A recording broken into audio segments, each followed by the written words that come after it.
नमस्ते बच्चों। आप देख रहे हो मिस्टर आरडी इंस्पायर मोशन। आज हम आपके लिए लेकर आए हैं क्लास 11th का बहुत ही इंपॉर्टेंट चैप्टर, पृथ्वी की आंतरिक संरचना। इस वीडियो में हम इस चैप्टर को बिल्कुल बेसिक से लेकर एग्जाम लेवल तक पूरी डीपली समझने वाले हैं, इसलिए वीडियो को अंत तक जरूर देखिए, एक भी पार्ट स्किप मत कीजिए। अब वीडियो शुरू करने से पहले मैं आपसे एक छोटी सी रिक्वेस्ट करना चाहता हूँ। अगर आपको पढ़ाई से थोड़ी सी भी मदद मिलती है तो प्लीज़ चैनल को सब्सक्राइब कर दीजिए। प्लीज़ सब्सक्राइब कीजिए। मैं बहुत मेहनत से आपके लिए ऐसे वीडियोस बनाता हूँ ताकि आपको समझने में कहीं भी दिक्कत ना हो। चलिए बच्चों, अब हम शुरू करते हैं आज का चैप्टर, पृथ्वी की आंतरिक संरचना। तो आज के इस सफ़र में हम क्या क्या जानने वाले हैं? सबसे पहले हम पृथ्वी के इस बड़े से रहस्य को समझने की कोशिश करेंगे। फिर हम देखेंगे कि आखिर हमें ये सारी जानकारी मिलती कहाँ से है, मतलब हमारे सोर्सेज क्या हैं। इसके बाद हम भूकंप को समझेंगे, जो कि पृथ्वी के अंदर झांकने के लिए एक एक्सरे जैसा है। फिर हम पृथ्वी की पूरी संरचना को परत दर परत खोलेंगे और आखिर में हम ज्वालामुखियों के बारे में भी बात करेंगे। तो तैयार है इस रोमांचक सफर के लिए? चलिए शुरू करते हैं। तो हमारा पहला पड़ाव है पृथ्वी का रहस्य। देखिए, ये एक ऐसा सवाल है जो सदियों से इंसानों के मन में उठता आया है। जिस धरती पर हम चलते हैं, रहते हैं, आखिर वो अंदर से है कैसी? क्या ये एक क्रिकेट की गेंद की तरह अंदर से एकदम सॉलिड है, या फिर ये किसी नारियल की तरह है, ऊपर से कठोर और अंदर कुछ और? या क्या ये एक खोखली गेंद है? यही वो सबसे बड़ा सवाल है जिसका जवाब वैज्ञानिक ढूंढ रहे थे, और आज हम उसी रहस्य से पर्दा उठाने वाले हैं। अब आप सोचेंगे कि इसमें क्या मुश्किल है, अंदर जाकर देख लेते हैं। पर ये इतना आसान नहीं है। जानते हैं क्यों? क्योंकि पृथ्वी की त्रिज्या, मतलब उसके सेंटर से सतह तक की दूरी लगभग 6378 किलोमीटर है। इतनी गहराई तक पहुंचना आज भी हमारे लिए नामुमकिन है। जैसे जैसे हम नीचे जाते हैं, तापमान और दबाव इतना ज्यादा बढ़ जाता है कि कोई भी मशीन या इंसान वहां टिक ही नहीं सकता। तो फिर सवाल उठता है कि हमें अंदर के बारे में पता कैसे चलता है? यहीं से असली वैज्ञानिक जासूसी शुरू होती है। तो अब हम बात करेंगे जानकारी के स्रोतों की, मतलब वो कौन से सुराग हैं, वो कौन से क्लूज हैं जिनसे हमें पृथ्वी के अंदर की खबर मिलती है। इन सुरागों को वैज्ञानिकों ने मोटे तौर पर दो हिस्सों में बांटा है। ये दो तरह के सुराग हैं, प्रत्यक्ष और अप्रत्यक्ष। प्रत्यक्ष स्रोत यानी डायरेक्ट सोर्सेज वो चीजें हैं जिन्हें हम सीधे अपनी आंखों से देख सकते हैं, छू सकते हैं और उनका अध्ययन कर सकते हैं। और दूसरी तरफ है अप्रत्यक्ष स्रोत यानी इनडायरेक्ट सोर्सेज, जहां हम सीधे तौर पर तो नहीं देख सकते, लेकिन दूसरी चीजों का विश्लेषण करके अंदर का अनुमान लगाते हैं। पृथ्वी की इस पहेली को सुलझाने के लिए इन दोनों को समझना बहुत जरूरी है। तो चलिए पहले प्रत्यक्ष स्रोतों को देखते हैं। इसमें सबसे पहले तो जमीन पर मिलने वाली चट्टानें हैं। फिर खनन यानी माइनिंग से भी हमें जानकारी मिलती है। जैसे दक्षिण अफ्रीका में सोने की खदानें 3 से 4 किलोमीटर तक गहरी हैं। या फिर वैज्ञानिकों ने समुद्र के अंदर ड्रिलिंग की है। कोला प्रायद्वीप में तो 12 किलोमीटर गहरी ड्रिलिंग हुई है। और हाँ, ज्वालामुखी से निकलने वाला गर्मा गर्म लावा भी एक डायरेक्ट सोर्स है। पर इन सबकी एक सीमा है, एक लिमिटेशन है। ये सब हमें पृथ्वी की सिर्फ ऊपरी परत की ही एक हल्की सी झलक दे पाते हैं, जो कि पूरी गहराई के मुकाबले कुछ भी नहीं है। पृथ्वी की पूरी कहानी समझने के लिए हमें अप्रत्यक्ष स्रोतों पर निर्भर रहना पड़ता है। जैसे हम ये एनालाइज करते हैं कि गहराई के साथ तापमान, दबाव और घनत्व कैसे बदलता है। आकाश से गिरने वाले उल्कापिंड भी हमारी मदद करते हैं, क्योंकि माना जाता है कि वो भी उसी पदार्थ से बने हैं जिससे हमारी पृथ्वी बनी है। लेकिन इन सब में जो सबसे जबरदस्त, सबसे शक्तिशाली सुराग है ना, वो है भूकंपीय तरंगे यानी साइज्मिक वेव्स। और यहीं से हम अपने अगले टॉपिक पर आते हैं, भूकंप, पृथ्वी का एक्सरे। जी हाँ, आपने बिल्कुल सही सुना। जैसे डॉक्टर एक्सरे की मदद से हमारे शरीर के अंदर की हड्डियों को देख लेते हैं, ठीक उसी तरह भूकंप से निकलने वाली तरंगों की मदद से वैज्ञानिक पृथ्वी के अंदर की परतों का पता लगा लेते हैं। ये हमारा सबसे मजबूत सुराग। तो भूकंप है क्या? बिल्कुल सीधी सादी भाषा में कहें तो पृथ्वी का कांपना। होता क्या है कि जमीन के नीचे जब ऊर्जा निकलती है तो वो तरंगों के रूप में सब दिशाओं में फैल जाती है और पूरे पृथ्वी में कंपन पैदा कर देती है। जिस जगह से ये ऊर्जा निकलती है उसे उद्गम केंद्र या फोकस कहते हैं, और धरती पर ठीक उसके ऊपर जो पॉइंट होता है उसे अधिकेंद्र या एपिसेंटर कहा जाता है। भूकंप से मुख्य रूप से दो तरह की तरंगें निकलती हैं। पहली हैं भूगर्भिक तरंगे या बॉडी वेव्स, ये फोकस से निकलकर पृथ्वी के अंदरूनी हिस्सों से होकर गुजरती हैं। और दूसरी हैं धरातलीय तरंगे या सरफेस वेव्स, जो पृथ्वी की सतह पर चलती हैं। और हाँ, सबसे ज्यादा तबाही यही सरफेस वेव्स मचाती हैं। इस पॉइंट को लिख लीजिए, एग्जाम में काम आएगा। भूगर्भिक तरंगे भी दो तरह की होती हैं। पहली हैं पी तरंगे, यानी प्राइमरी वेव्स। पी मतलब प्राइमरी क्योंकि ये सबसे तेज होती हैं और सतह पर सबसे पहले पहुंचती हैं। ये ध्वनि तरंगों की तरह चलती हैं, मतलब चीजों को दबाती और फैलाती हुई आगे बढ़ती हैं। और इनकी सबसे बड़ी खासियत ये है कि ये ठोस, तरल और गैस तीनों में से गुजर सकती। पी तरंगों के बाद पहुंचती हैं एस तरंगे, यानी सेकेंडरी वेव्स।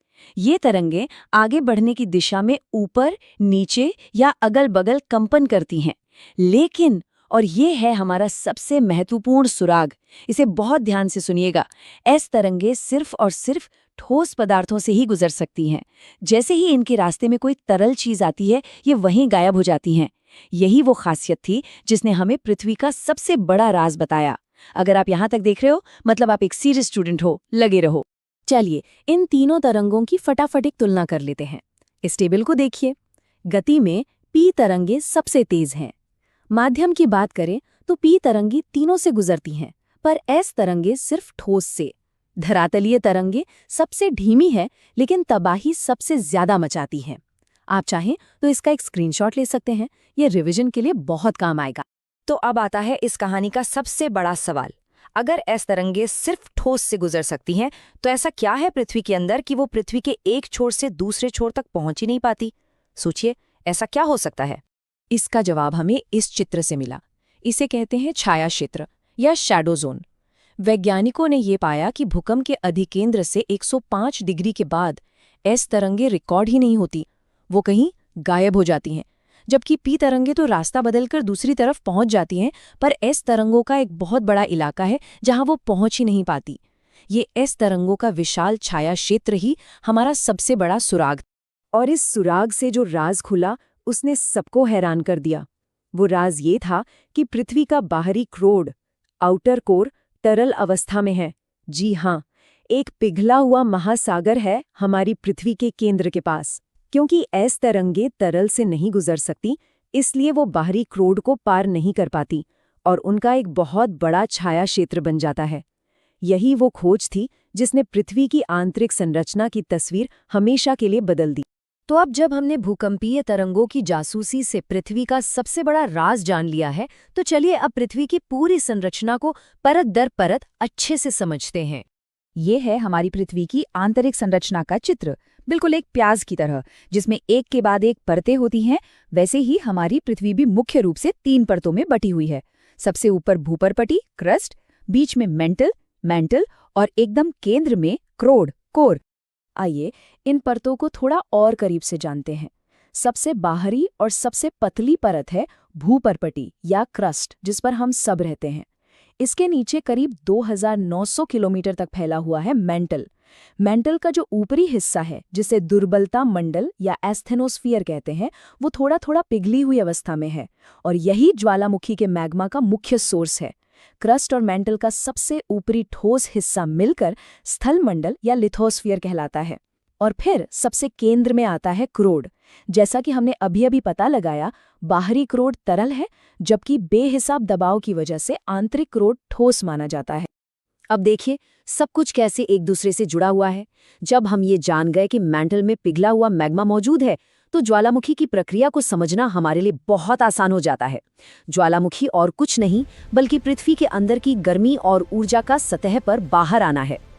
यहाँ एक छोटी सी पर बहुत ज़रूरी बात समझ लेते हैं। जब तक पिघला हुआ चट्टानी पदार्थ पृथ्वी के अंदर रहता है, उसे हम मैग्मा कहते हैं, और जब वही मैग्मा ज्वालामुखी से फूटकर सतह पर बाहर आ जाता है, तब उसे लावा कहा जाता है। बस इतना सा ही अंतर है। ज्वालामुखी भी कई तरह के होते हैं। ये इस बात पर निर्भर करता है कि लावा कितना गाढ़ा या पतला है। जैसे हवाई के शील्ड ज्वालामुखी, इनका लावा बहुत पतला होता है, तो ये शांति से बहकर दूर तक फैल जाते हैं। वहीं मिश्रित ज्वालामुखी का लावा बहुत गाढ़ा और चिपचिपा होता है, इसलिए ये जोरदार धमाके के साथ फटते हैं। और अपने भारत का जो दक्कन ट्रैप है, वो बहुत पतले लावा के विशाल फैलाव का एक बेहतरीन उदाहरण है। पर क्या आप जानते हैं कई बार मैग्मा सतह तक पहुंच ही नहीं पाता और अंदर ही ठंडा होकर जम जाता है। इससे भी जमीन के नीचे कई तरह की कमाल की आकृतियां बनती हैं, जिन्हें हम अंतर्वेधी आकृतियां यानी इंट्रूसिव लैंडफॉर्म्स कहते हैं। जब मैग्मा जमीन के नीचे ही ठंडा होता है तो ये अलग अलग आकार ले लेता है, जैसे बड़े बड़े गुंबदों के रूप में जम जाता है, जिसे बैथोलिथ कहते हैं, या फिर तश्तरी के आकार की संरचनाएं बनाता है। ये नाम परीक्षा के लिए महत्वपूर्ण हो सकते हैं, इसलिए इन्हें एक बार जरूर देख लीजिएगा। याद रखिए, मेहनत कभी वेस्ट नहीं जाती। तो चलिए अब अपनी इस पूरी जांच पड़ताल को संक्षेप में समझते हैं और देखते हैं कि आज हमने क्या क्या सीखा। हमने ये सफ़र एक बहुत ही आसान सवाल से शुरू किया था, पृथ्वी अंदर से कैसी है, और हमने देखा कि कैसे वैज्ञानिकों ने भूकंपीय तरंगों जैसे अप्रत्यक्ष सुरागों का इस्तेमाल करके पृथ्वी के सबसे गहरे रहस्यों को सुलझा लिया।